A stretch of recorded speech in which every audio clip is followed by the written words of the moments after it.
रामकृष्ण हरी माऊली. आज आपण मोहिनी एकादशी व्रतकथा, पूजाविधी व त्याचे महात्म्य श्रवण करूयात. एकादशीचा उपवास करणे म्हणजे मन आणि शारीरिक इंद्रियावर नियंत्रण मिळवणे. अशातच वैशाख महिन्यातील शुक्ल पक्षात येणारी एकादशी ही मोहिनी एकादशी म्हणून ओळखली जाते. यंदा ती एकादशी रविवार दिनांक 19 मे रोजी असणार आहे.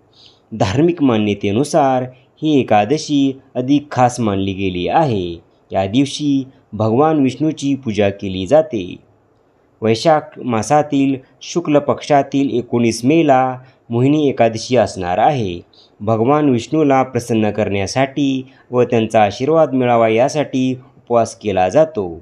असे म्हटले जाते की या दिवशी उपवास व मनोभावे पूजा केल्याने आपल्याला मोक्षप्राप्ती होते. आता आपण मोहिनी एकादशीचे महत्त्व जाणून घेऊयात.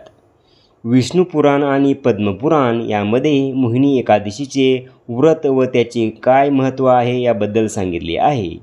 मोहिनी एकादशीचे व्रत केल्याने भगवान विष्णू आपल्या सर्व मनोकामना पूर्ण करतात. तसेच मोक्षप्राप्ती देखील सहज होते असे म्हटले आहे. या दिवशी भगवान विष्णूंनी मोहिनी अवतार घेतला होता. त्यामुळे या एकादशीला मोहिनी एकादशी असे ओळखले जाते. आता आपण या एकादशी संबंधित व्रतकथा श्रवण करूयात. समुद्र मंथनाच्या वेळीस अमृत कलश बाहेर पडला. तेव्हा अमृत वाटण्यावरून देव आणि दानव यांच्यात वाद झाला.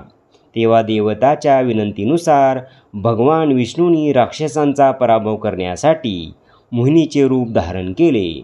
यावेळी भगवान विष्णूंनी अप्सरेचे रूप धारण करून कपटपणाने राक्षसांचा पराभव करण्यास देवाची मदत केली. त्यांनी आपल्या रूपाने राक्षसांना संमोहित केले व देवांना सर्व अमृत प्यायला लावून अमर राहण्याचे वरदान दिले. जय जय विठोबा रुक्माई, जय जय विठोबा रुक्माई.